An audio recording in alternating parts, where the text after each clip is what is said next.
This is Food for Thought with Deborah Walker. Hi, today on Food for Thought I have Katie Rose, who is a singer, musician, sound therapist, and who's committed to actually using sound as a tool of personal and social and ecological transformation. I want to pick up on that later because it's really interesting what I wanted to talk about. She's a fully trained holistic therapist, really wide training in fact, and I'm hoping we're going to touch on lots of those aspects in her work. And she helps individuals express themselves and experience the power of sound. She leads singing groups, choir sessions, workshops across the UK and internationally. I'm wondering if her feet ever touch the ground. She's actually got 3 albums out, and I'm hoping we'll hear some of that music today. And she's composed work for a film with the Dalai Lama in it, and performed with people like Basement Jaxx, the Barefoot Doctor. Wow. Welcome, Katie, to Food for Thought. Thank you very much, Debbie. Thank you. It's lovely to be here. That's one of the longest introductions I've ever done, actually, for somebody. But I just couldn't resist. You've done so much stuff. Oh, bless you. Thank you. I've been very lucky. I've had a very, let's say, my life has been an adventure. I love that aspect of life, though. It's meant to unfold and be an adventure, isn't it? Yes, definitely. And, none of the things I have happened to me, I ever had an inkling would happen to me in some ways. Though I've had vision. I've always had vision about using sound. And that vision has sort of carried me all over the place, across the world, doing all sorts of crazy and random things and also very purposeful things. And that's what guided my way. Always. And I think that's what for me holds me still in the adventure. So tell me about your adventure to becoming a singer, musician and sound therapist. Yeah, well, I grew up singing in churches, so and actually there were sort of evangelical churches, and I was singing praise kind of music, and I was having these amazing experiences of feeling what I know now was I was going into a meditative state, because when you sing your breathing rate changes and you go into a different state of, your brain waves. They've shown that your brain waves actually change, which is why singing can be very, very helpful for people with things like Parkinson's and Alzheimer's. So actually the state of your brain waves goes into a different rhythm because you're breathing at a different rhythm. So I was having these meditative or spiritual experiences when I was singing in churches, and these gave me a great longing and a desire and an understanding. And I had this vision when I was about 15 that I realized that voice and singing and voice work was about transformation and healing and well-being, and that's what I wanted to do. So after that, just so many things happened. I trained in theatre. I ran around the world learning therapies. I just tried to learn everything I could about both transforming myself and helping others as well. And that led me into groups, festivals, one-to-one sessions, leading client sessions, and collaborations with some extraordinary people, like, as you've mentioned, people like the Barefoot Doctor, Tim Wheater, Leon Stuparich, who created the film about the Dalai Lama. So, there's just many, many wonderful collaborations. And for me, all of those just come out of this understanding that when we either listen to music or participate in music or sound in any way, we are actually being transformed. And the more conscious we are of that, the more conscious we are of what music we choose for ourselves and what sounds we make and how we express ourselves as well, how we use our own voices in the world. Do you think that that's why music is such an emotive subject matter, like football, for instance? People love or hate certain bands and certain types of music. They can be very vocal about it. Do you think that that's why they are so emotive about it? Yes, I do. I think it's like that old saying, one man's medicine is another man's poison. I think that music is medicine. But obviously, we're all different. We're all individuals. So if you take a medicine that isn't right for you, you're going to feel a bit sick. So it really is about, I do feel that. I feel that everybody surrounds themselves with music that is, especially if they're being conscious about it, is actually taking them into a state, which is why you'll find people who've just had breakups tend to listen to, sad songs and weepy songs and need to listen to that kind of music because that's helping them process their grief, and other people in other states, people who are trying to seek out calm might seek out more calming music. Everybody's different, and everybody has different moods. And I don't believe in what's the word, saying one's form of music is better than any other. I really feel that that actually for some person, jumping up and down to heavy metal might be their way of healing themselves. And who am I to argue with that? That's everybody's got their own way of healing themselves and having a good time as well. But it is really important, isn't it, to actually realise that the music you are listening to can be having quite a profound effect at a cellular level, can't it? Yeah.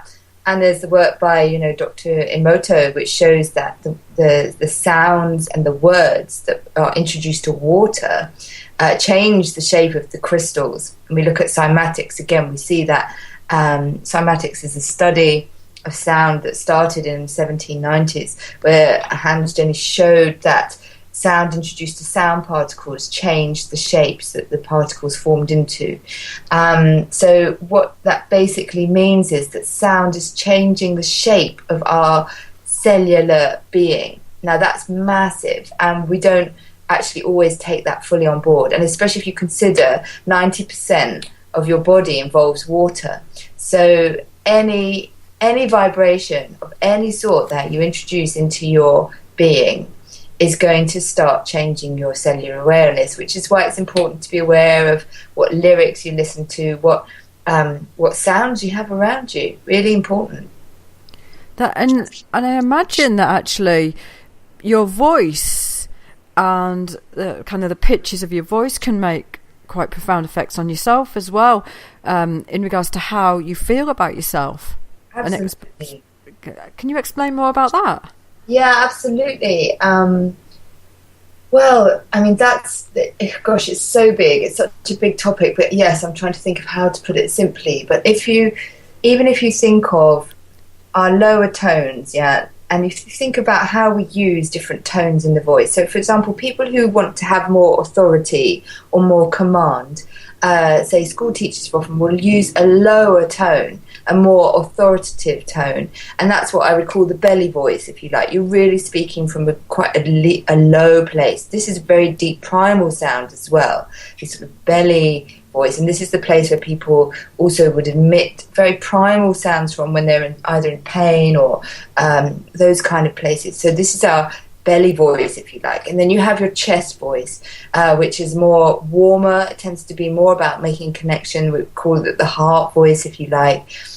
And then you have your head voice, which is more about communicating information. That could be more about excitement and joy and happiness. And you see children and they go wee when they're excited. There's that kind of excitement and higher frequencies which can communicate higher levels of our awareness as well. That's a very potted and very simplified version. But if you also link that up with, if you practice with the chakras, there are different tones and different sounds for the chakras that would activate the different parts of your well-being. And that, again, demonstrates for me, and doing lots and lots of chakra chanting, and then also doing traditional singing lessons that taught me how to master my belly voice, my chest voice, my head voice. Those two things, those two systems of thought around voice are very complementary, and both teach us that we are activating different parts of our physiology, which also correspond to different aspects of our personality and our well-being when we use sounds from those areas. So fundamentally, voices are so important to how we feel about ourselves and can give us so much information about how we feel about ourselves as well. So much. And I know, you're talking about therapy and you're a therapist yourself. So I work a lot with therapists. I teach a sound healing module to the Holistic Healing College and also to therapists at the College of Psychic Studies I'm about to teach this year. And really, I start with the premise that we are already making sound. We're already singing sounding beings. We're always already vibrating. And if you're a therapist, your voice is absolutely crucial because you are the way you transmit your voice is what's going to guide your client into whatever state they need to be. And also listening to your own clients' voices and just to people in our life gives us enormous clues. Just the tone of voice. You know, I always use the very silly, obvious example when we say to someone, "How are you?" and they say, "Oh, I'm fine." You know, and they're not fine. We know they're not fine from the way they've talked to us. That's the tone of your voice. Tells so much, and that could be very different from what the words actually are. So voice is essential. It is interesting, isn't it? Because you're absolutely right. You know, you can tell more about what people don't say to you than often when they do say things to you as a therapist. Yeah, absolutely. And those silences and those words between the lines, what's written between the lines of what a person is saying. And a lot of the information you will get about that is the tone of their voice will tell you. If you learn to listen to that and be very present, you'll start getting all that information from them. And in some forms of medicine, like, for example, traditional Chinese medicine, they have a whole method of vocal diagnosis that links up with the organs. So they're actually diagnosing health. And they can say, for example, if you have a sort of a moaning or whining quality to the voice, they would diagnose that as a kidney deficiency. Mm-hmm. So, and a person who has lots of laughter in their voice has lots of heart energy. So they have all these different ways. A person who's more shouty, they say that's liver. That tends to be an indicator of their liver energy. Someone's really shouty, got a lot of anger. That's often a liver imbalance. So, you know, throughout centuries, people have been understanding that voice is part of our own well-being and that we need to really listen deeply to it. Yeah. Yeah, it is fascinating. What you're talking about there is the Chinese 5 elements, aren't you? And, you know, I know that I use that a lot to actually work with in regards to how I will... I'm not allowed to diagnose, but actually to understand what's going on with my clients, let's put it like that.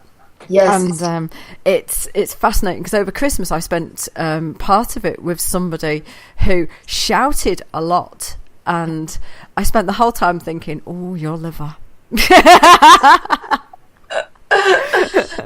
Yes, and of course, you know, and it's about confidence, isn't it, as well? And people that are shouting often have, you know, they're trying to feel confident. They're overemphasizing their presence in the world often because they don't feel inside. Some part of them doesn't feel listened to, doesn't feel heard, doesn't feel confident actually. So we need to support those people to know it's okay, you are heard.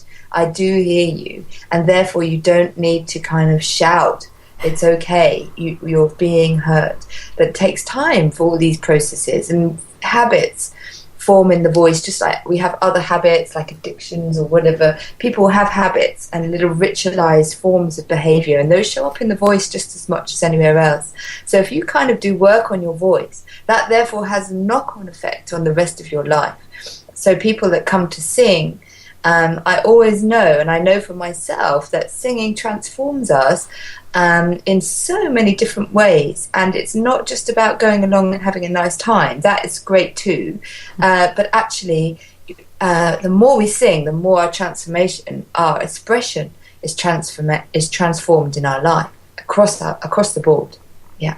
So you must see fairly regularly that people express themselves differently once they're feeling more confident about using their voice. Yeah, completely.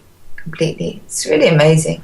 And I've spoken to lots of people, and I've interviewed musicians, and I speak to musicians. I recently interviewed an amazing man's choir, actually, male choir called the Spooky Men's Chorale, who are from Australia. They're absolutely fabulous. And I interviewed them, and it was profound to hear what singing was doing for those men, because there are some traditions where men sing, like Welsh choirs, for example, but in the mainstream, men don't sing unless they're at the football match. So, and even in some countries, they don't even have that so much as a tradition. So actually talking to them about what singing was doing for them as men and how it given them access to express their feelings and to be closer to each other in a way that they never had been able to have, because men are often conditioned to be in competition with each other. And actually that had been overcome, and they were much more affectionate and demonstrative with each other. They were much more vocal and communicative as a group of men. which was really, really touching to hear that. That's just one story of many that people of breakthroughs, people feeling more confident to just whistle as they're going down the street, to express themselves, and to start. I run a voice course called Hear Me Roar workshops and groups, and particularly. I initially started doing that just for women, but it's now for men as well because the men wanted in on it. But yeah. But, women saying to me that they're finding it much easier to say no, they're finding it much easier to be in their power, as it were. And that doesn't mean being aggressive, it just means being assertive. And they're finding that easier, and that they're being, in those situations where there are difficult things that need to be said, people are stepping up and saying, yeah, I'm ready to handle those situations. So it's great. It's great. Amazing. Now, I know from doing kickboxing and from doing taekwondo for a number of years that one of the most interesting things and transformations that I see and did see over the years, I did it for a long time, so I saw a lot of people come through, is how the beginners never want to shout and they never want to express their power. So we're all taught to do that whole oof kind of noise, and actually most people don't until they kind of get a little bit up the rankings. But when you see that they do that,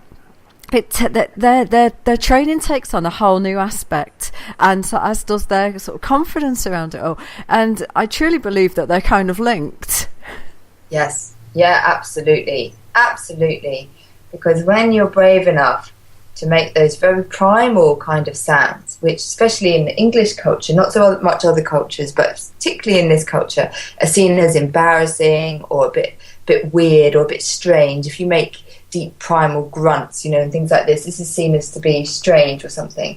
But actually, when you get in touch with that primal aspect of your voice, it's initially quite frightening, because what happens is become very, very aligned with your emotions and your feelings, whereas most people are conditioned to be in their heads much more and in their thinking, which has a certain safety to it. If you're in your intellect all the time, you don't have to feel things quite so intensely. But when you have faced that part of yourself, when you've faced that primal part of yourself, and you've realized, actually, this is not something to be scared of, this is something that's actually a source of power for me, and particularly in a martial arts situation, you need to be in command of your emotions, right?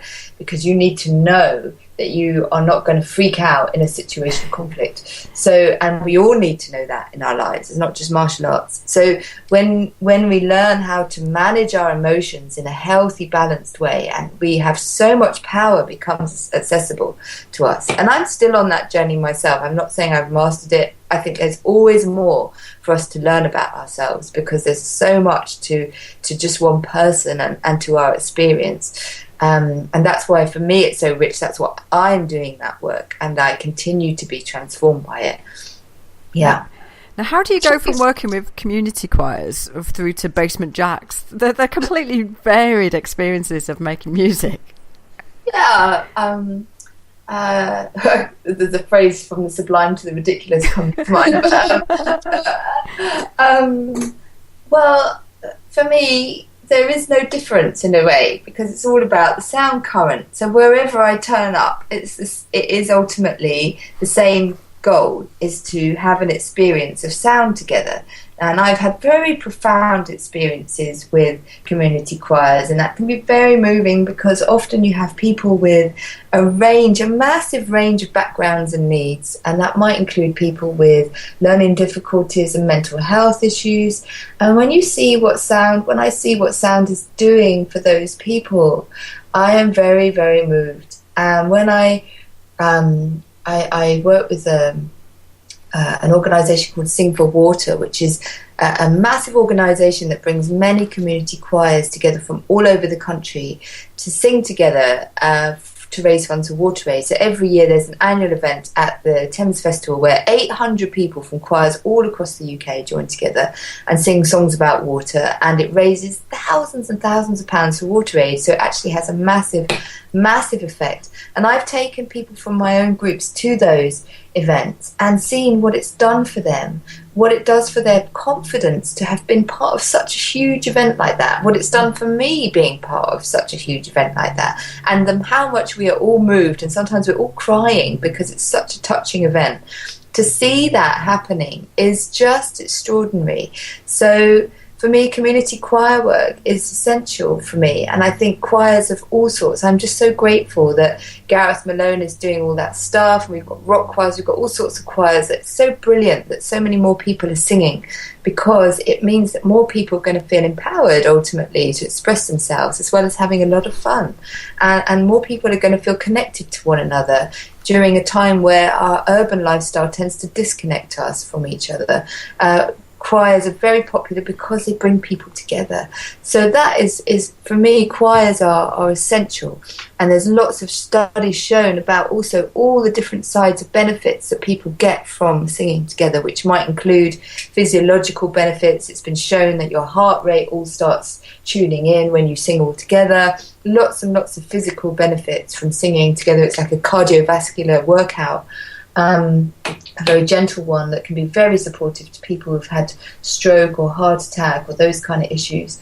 So there's lots of physical benefits, and then there's all the well-being of just being with people, that connection, that social thing. And then when you apply it to something like Sing for Water, you start making difference to big social issues, start generating funds or fundraising for issues that need to be addressed in our ecology and in our communities. So that for me is just as important and crucial for me as my own performance work as an artist. And yes, being alongside the Barefoot Doctor and Basement Jaxx was an extraordinary experience, life-changing experience for me. I was totally transformed by it, and it was a hugely powerful honour for me to be part of that. And again, that whole event was about everybody being transformed by sound, and it was amazing. It was really mind-blowing. It's starting to become clear now to me about why the music festivals are so powerful in regards to the impact that they have on people. Yeah. And for some people, it's a weekend to go off and get a bit smashed and have loads of fun, and that is absolutely brilliant. But underneath that is a deep search, I believe, in all of us, because even when we use music, or in fact any substance, any vibration that we use, which is why, of course, some people use drugs, some people don't, but we're using those things to take ourselves into altered states. When you participate in music, I think I just read a quote from Elton John, who said, music has this capacity to take you out of yourself for a few hours, and that's why it's so powerful. So people go to music festivals and they're on a jolly or whatever, but they're also going to transform themselves, and they're also going to go away from their lives, and they may get perspectives or insights about themselves during that time, as well as having a really good time. And they will feel connected to the people that they're with. Things will come up with the people that they're with as well, because music catalyzes us all the time. And so, festivals are brilliant. They're really, truly amazing. It's places, wonderful, crazy, creative, and sometimes chaotic places. But that chaos is a creative chaos. It's about being transformed, ultimately. Now, Katie, the thing that kind of strikes me is that choirs are for choir boys and the WI. That's how I always saw them. And it wouldn't be cool for me to go to a choir, and yet I'm kind of being drawn a little bit, because not only have I talked to you, but just recently I saw a sound therapist, and I ended up going to a sound bath, and then I've talked to Catherine Pastano just recently, and so sound is becoming really quite important in my life. And I know that actually I love playing music. I tend to play music when I just want to listen and sing along to something and raise my spirits and have a rocking moment, and then it's over for me.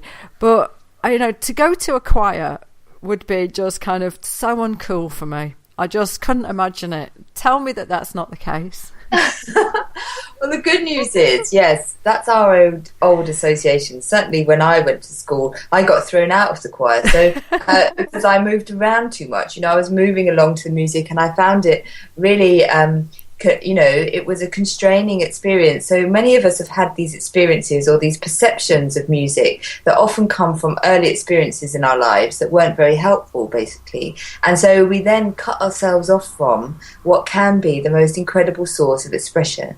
And the thing about choirs is you've got to find the right one. Like we talked about different sorts of music being right for different people. You need to think, okay, what music really rocks my socks and who is singing that music? Because you can bet there will be a choir singing your type of music in this amazing world that we are now in. If you go to British choirs on the net, you will find an enormous list of choirs, which isn't even the full ticket, I don't suppose, but it's a good place to start because it will give you an example of all the different sorts of choirs. So, if classical music does it for you, there are billions of classical music choirs. Community choirs tend to represent the more fun side of things and will have a repertoire that tends to be more inclusive and generally tends to use music from lots of different cultures and will include pop and all that kind of thing. If you really just want pop, then you can go to rock choir or pop choir. There's so many different choirs and they are really cool. That's the thing. They're really cool. They're doing really good, fun, funky events where everyone gets dressed up to the best and does their thing. And also lots of choirs do really brilliant fundraising events, which are then making a big contribution to their society and their community, even if it's just raising some money for their hall that they're singing in. Those are all making contributions to community. So there are billions of choirs. So I do understand that old perception, but I would suggest to you that's an old one. It's an old conditioning, like we all have, and we, as much as I do, that our job as in the holistic work is always to keep stepping beyond those conditions and those perceptions, and to step into our curiosity, because curiosity allows us to be bigger than our limitations. And when we get curious and we go, oh, sound seems to be rocking up in my life. I'm really curious about that. I'll just go on a little journey and find out a bit more. Maybe I'll just go to a choir around the corner and just try that out. And maybe I'll just be curious about that. And curiosity opens doors and helps us, transcend our limiting thought beliefs, basically. So I would just get really curious and just start hanging out. Go to the choir, see how it feels. Just test it out, So you're telling me that I'm going to be able to find a choir that plays things like the Black Keys, Pop Will Eat Itself, Foo Fighters, or is that something I'm going to have to set up for myself? You could set it up yourself. There's no reason why you can't yourself. But there is, if you're looking for that kind of material. I mean, I've seen an amazing choir, the Mike King Choir in South London. They sing amazing versions of R&B songs if you're into R&B. So there are choirs for every sort. There are gospel choirs, there are pop choirs, as I say, every sort of choir. So it just takes a little bit of research. And if you can't find what you want, I've always been that mentality myself. I'll just do it myself, start it myself with a few friends, get friends around, sing along to some records, make some harmonies. Now, I'm a naturopath, and obviously food is really important to me. And one of the things I know about when I'm, reading about food and tribal traditions is how they sing when they're making their food. Oh, yes. And it's obviously having, a massive impact on the food and the individuals at the same time, isn't it? Yeah, absolutely. Especially if we go back to that research I mentioned about water. If you think that, sound has the power to change the actual shape of molecules, which is quite amazing.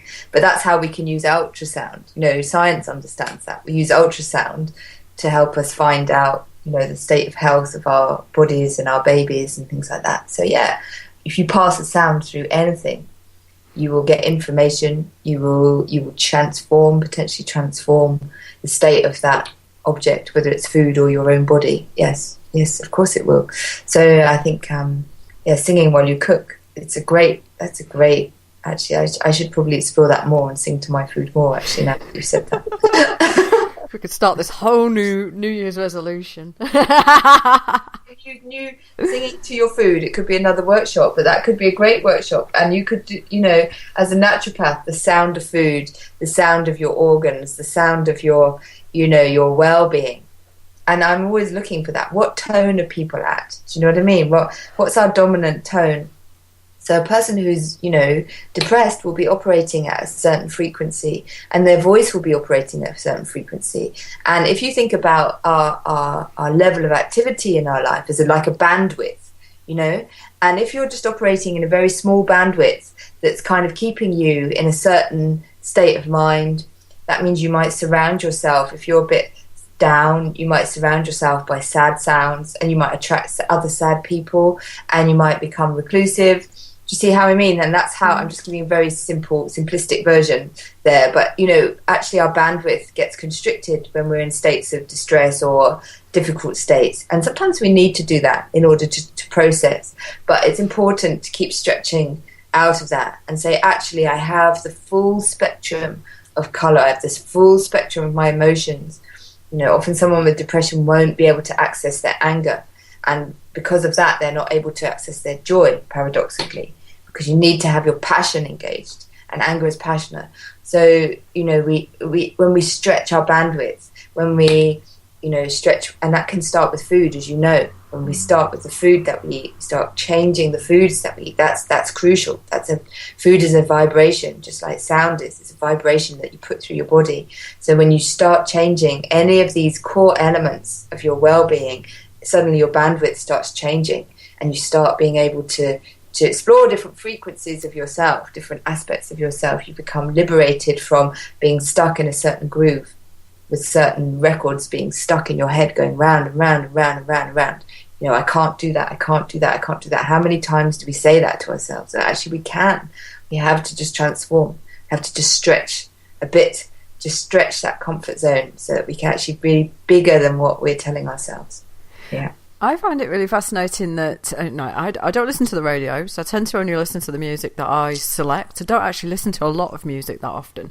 But what I find myself doing is expressing myself through music almost accidentally. So I'll be walking along and I'll be singing a song and suddenly realise that it's giving me a message.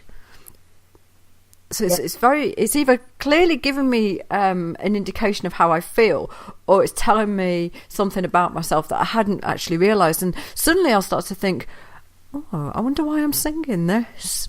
Yeah, I have that all the time. I find that, lyrics will pop up in my head at certain times that are totally relevant, and I start singing a song, and I may have heard it years ago. It may not even be a song I like, but it might be a song that that is somehow in my, because we all have cultural memory of songs we've heard around, pop songs or whatever.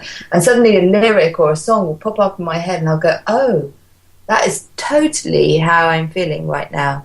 So songs are a bit like oracles, really. We can use them for divination in a funny kind of way. You can actually start, reading from music, as you say, how you're feeling, what your state of mind is. So that, again, if you're a therapist, very helpful tool. If you say to your client, what kind of music are you listening to at the moment? What are you into? What songs, what was in your mind? What song was in your head as you came to this session?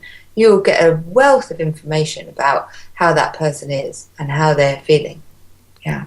And then how do you use music and sound to create change in people, to move them forward from those sort of states?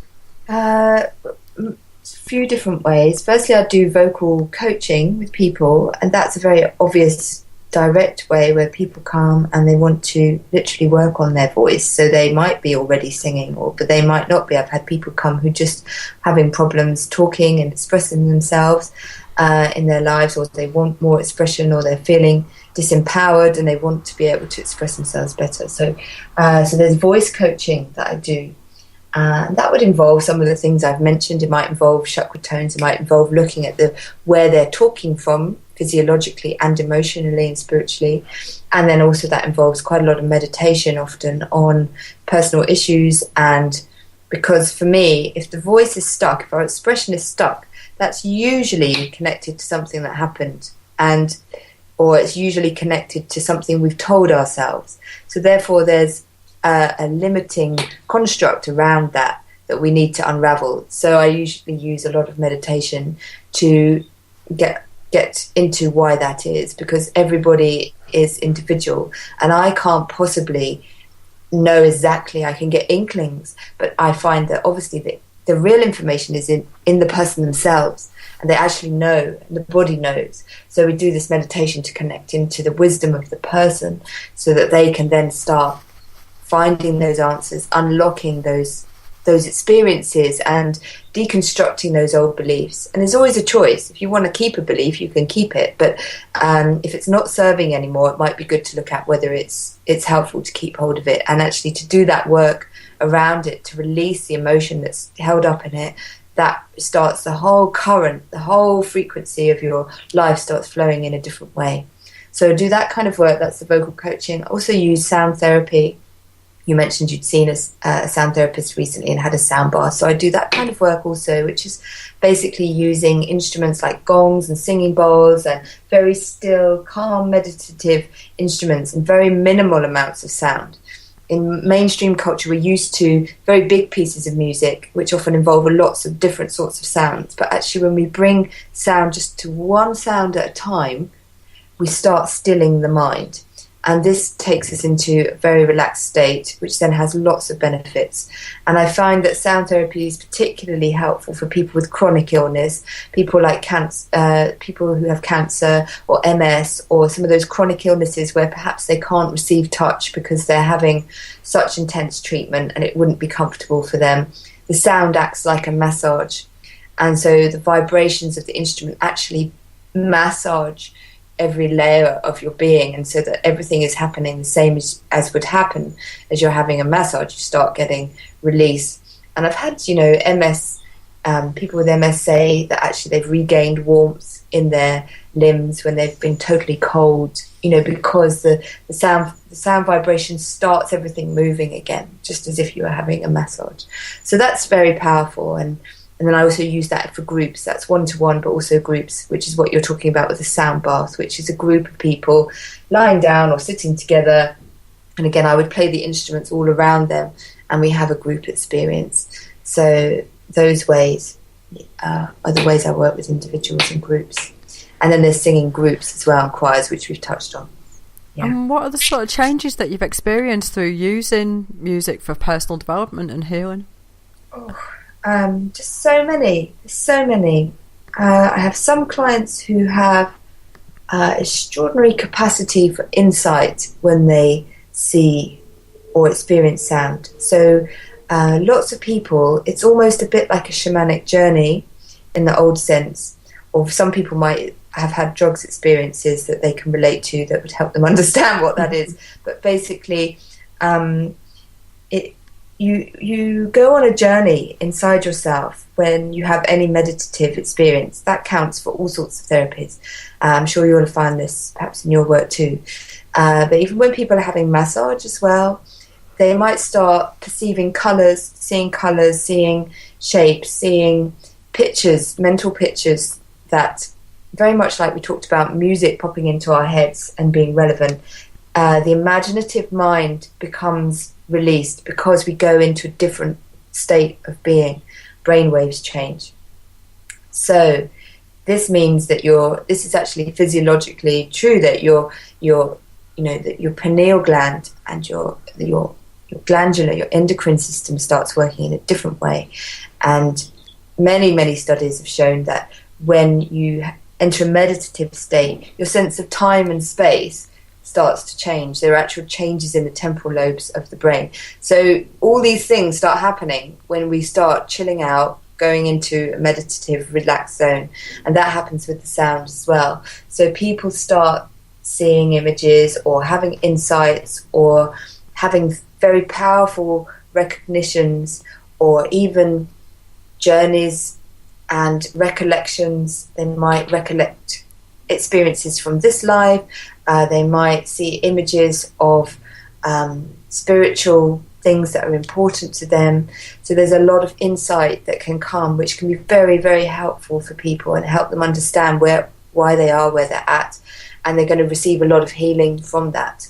Then there are also just physiological benefits.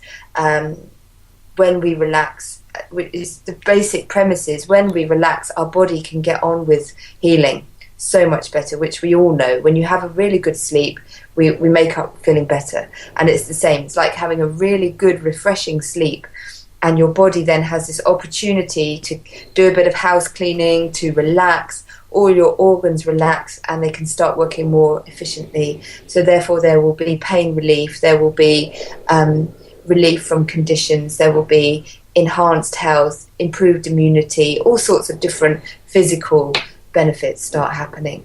And then emotionally, emotions tend to settle down. If we're feeling very fraught about something and then we have a meditative experience, we start calming down. All those emotions can wash through, and we can start feeling that we've got a handle on the situation, and maybe get some insight about how to proceed, and just be able to let things go. Ultimately, we have to keep letting go, and we often hold on to things in the body. We hold on to tension, we hold on to feelings, we hold on to stories about what's happened to us. And actually, if we're brave enough to let those go and transform them, we can step into more freedom as people. Yeah. Wow. It is quite astonishing, isn't it, really, that we don't really do enough around this sort of work. Yeah. I know. And I mean, I've been involved in this work, since I was a child, really, to be honest. I've always been doing spiritual and creative things, and yet I still know that there's still more I can do. I still get caught up in the normal run of life, and I'm running around doing my tasks, and having to do the everyday stuff. And I forget sometimes to just actually take myself off into a meditative, relaxed state, because actually, I think there's a lot of fear that if we let go of the busyness, that somehow we'll become less productive, or we might become, less effective. But actually it's the opposite. If we give ourselves more of these experiences, we become more creative, more productive, more effective, more resonant, more holistic, more fully formed as a human person. So the more you can give yourself experiences. Now for me it's sound, but we're all different. But whatever your way is of giving yourself an experience of meditation that is nourishing for you. For some people it's going to the gym. For some people it's going for a walk with their dog in the morning. For some people it's singing in the shower. Whatever it is that takes you into that uplifted state, that state that transforms you, you've got to use those things and give yourself more of them. Yeah. And one of the things I love doing is actually dancing and singing, and that whole mix. When I got a bit too old to carry on my kickboxing. I hate saying that, but I did. And I was looking for something else to do, and as I was driving along, I saw this huge sign up against a social centre, and it basically said jive dancing. I was like, oh, that sounds good. So I basically drove in and started within about 5 minutes of seeing it, and it just transformed my life, I have to say. The dancing, it was like I'd become, I don't want to say a nutcase, but I became completely and utterly addicted to the way it made me feel. And I loved the music. The music just worked for me on so many different levels. And then the mixture of the dancing, I felt this huge release, like I'd never felt doing anything else in my life. Yeah. I discovered Zumba, and I love it. And Zumba has become massively popular. And if you look at why that is, now it's a very clever thing, because what they've done there is taken what are really brilliant traditional Latin American dance steps. So they're proper choreographed steps. So there's actually and those come from quite difficult dance forms, actually. What they've done is taken those and made them accessible to people so that they can actually do them. And they've also combined it with an understanding of aerobics and how we work out. So it's like going to a Zumba class is like going to a Brazilian party, basically, or a Latin American party, and it's just so much fun. And I was delighted when I found it, because I was just looking for something else to do for cardio. I do lots of yoga and things like that, and I'd been cycling a lot, but I'd got a little bit bored of that, if I'm honest. I was looking for something else to give me, and it gave me so much joy. And also you do make a lot of sound. You're encouraged to whoop and to go, yeah, and just, there are certain songs that you really want to sing along with. And all of that is, again, it's a lot of voice being encouraged there. So it's great. It's great fun. So all these different forms. And And it's finding the one that fits for you. You know, we're all different, but it's finding what works for you. Yeah. And it was at that point I realised that actually working out and being fit and healthy didn't have to be me going to a gym anymore, me going to do all my kickboxing and training the way that I had done, which was quite aggressive. It was a complete shift for me, and it really did genuinely make me experience my life on a very different level, which was fascinating. And, you know, as a therapist, I did sit back and think, wow, this is actually feeding me and helping my personal growth in ways that I never truly expected. I know, it's very extraordinary, isn't it? And basically, especially the way I just explain that is that we're all made of vibration. We're all, you know, quantum physics shows us that's just so. We're all vibration. Therefore, if you move, if you sound, you're basically changing your vibration.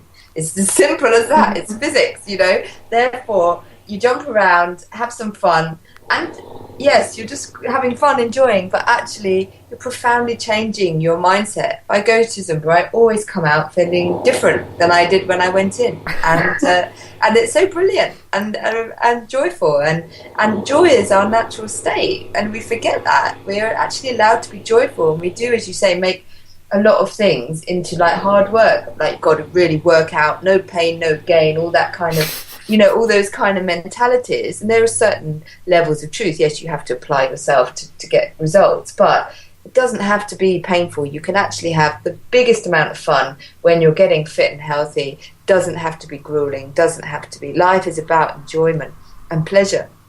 And we forget that. There's this whole Protestant work ethic that I was brought up with, you know, where it's elbow grease, you know, nose to the grindstone, all that good old stuff. And that's helpful to a degree to help you get on with things, but it's not the truth of what life's about. Life's so much richer than that, so much richer. And the thing is as well is that I find that I'm prepared to dance until the wee hours of the morning. You could start me off at 9 o'clock. In fact, I would start before 9 o'clock at night. And I can dance through, and did do the other night, till 4 o'clock in the morning, never thinking about it, and only realising the next day what I'd done when I tried to get out of bed, I have to say. But I never realised how long I was truly dancing for. And this is the thing about it, when you do have the joy, the time just disappears, and it's not like going to the gym and you're looking at your watch going, oh, I've only got to do another 20 reps and then I'm finished.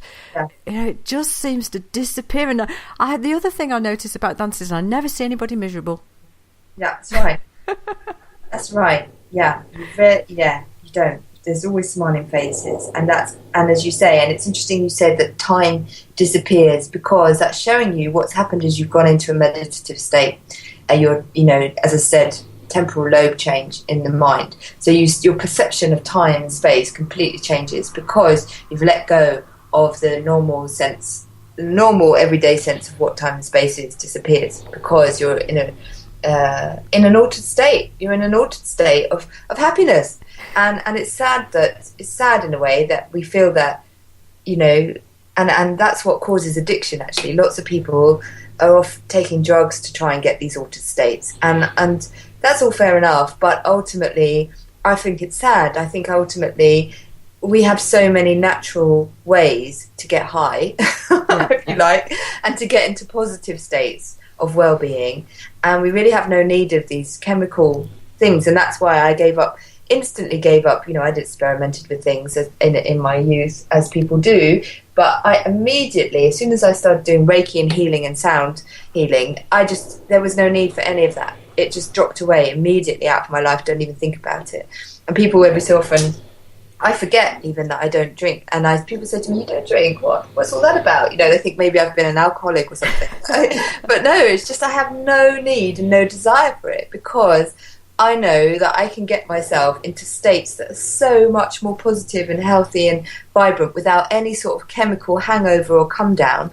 You know, that's what I really believe that dancing and singing can give us, all of that, and different therapies as well. So there's no need for us to use those things. And it's sad that our culture encourages dependency on substances when we don't need them. We don't. I completely agree, and I found it fascinating that, I have had a rock and roll life and done quite a lot of experimenting and enjoyed it, but the best highs I have ever had and the best experiences I have ever had are when I've been completely sober, really healthy, on my high raw food diet, lots of superfoods, loads of high nutrition going in, loads of juicing, and then I've been doing things that I truly, truly love and following the unfoldment of life, and I call it dancing down my kind of carpet, weaving my carpet pattern of life. And I know that when I do that, boy, you cannot stop the smile on my face and the energy on my body. It's just astonishing, and I get better highs than I've ever experienced from any chemical induced one. Exactly. And you don't have all the fallout afterwards. I mean, don't get me wrong, I had some fabulous experiences on certain substances when I was young, and I'm very grateful for them. They opened doors for me, but at the same time, there was always this terrible, terrible price to pay on the other side of it. And there isn't any need for that. And it's sad, and I think that, a lot of native indigenous cultures use herbs and plants to go on shamanic journeys. So the use of substances has got a deep wisdom to it. But what's happening is we've commercialized that, we've commodified that, and it's now packaged in such a way that people don't understand that. So people are just going out, having these incredible trips, and sometimes going on big journeys of themselves, but they've got no support. So they're having, and sometimes it's just all fun and that's great. But the come downs indicate to me that there is an abuse going on, because it doesn't need to be a come down. If you've gone on a journey, well, you may have had some very, profound insights about yourself. You may have seen things that weren't necessarily comfortable for you.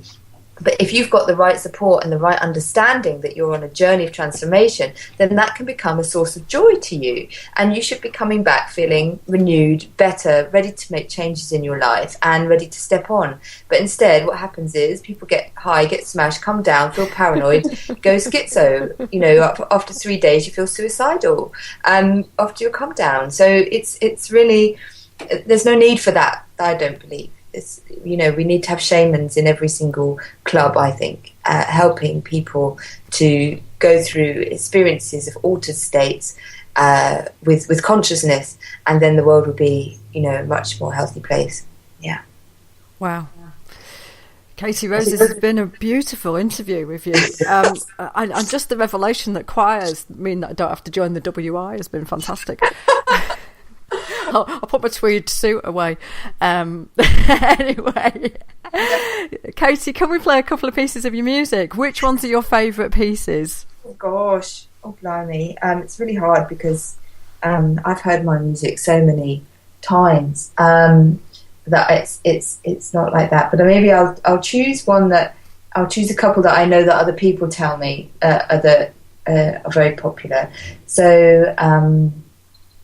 There's a song called In the Silence that features at the end of my album, The Singing Tree, which might be good to close on. That's a very, very contemplative, very simple song, which seems to really connect with people in a very deep way, because it's about telepathy, ultimately. It's about how we can still feel connected to people when they've either passed on or aren't with us physically. So that's that song. And so we could play that one last, and another one. Maybe we should play Empty Cup from my latest album, which is a kind of medley of sacred sounds and folk music, which is another great tradition of music which I've felt very drawn to, because that just sort of expresses how we can blend music, sacred music and folk music together, and how, for me, it's all about, being an empty cup is really about being receptive to life and to letting go of self. We've talked a lot about that today, about just letting go of limiting thoughts, letting go of whatever's not helpful. So actually, when we allow ourselves to be an empty cup, we are able to be filled with the transformation of love, however we choose to do that. whether we're dancing or singing or whatever we're doing to connect ourselves with love, or just simply sitting and connecting inside. So maybe those two. So empty cup first, and then in the stillness, in silence. Fabulous. Katie, this has been really, really lovely to talk to you and to, as we are going to, listen to your music. So how do people get in contact with you? How do people attend the courses, the workshops, and all the bits and pieces that you're doing and get involved with you? Oh, bless you. Thank you. My website is the best place to find me virtually, which is www.therosewindow.org. So come and find me there. You can send a message through there, and there's all the events and upcoming things are listed on there. So that's the best place. I'm also on Facebook and Twitter as Katie Rose, or Katie Rose Window, after the Rose Window, which is my website. So come and find me on those, and please come and have a chat and ask any questions, or tell me about your own experiences of sound and music, because I'm always fascinated to hear what's happening for people. So, yeah. Thank you very much, and thank you for coming on Food for Thought today. Thank you, bless you. Thanks for inviting me.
only with thine eyes, and I will pledge with mine,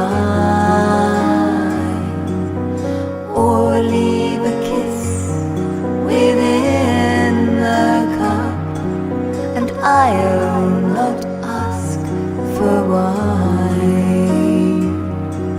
The thirst that from the soul doth rise, doth crave a drink divine. What might I of Jove's nectar sup? I would not change for thine.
Drink to me only with thine eyes, and I will pledge with mine, or leave a kiss within the cup, and I'll not ask for wine. The thirst that from the soul doth rise, doth crave a drink divine. What might I of Jove's nectar sup? I would not change for thine.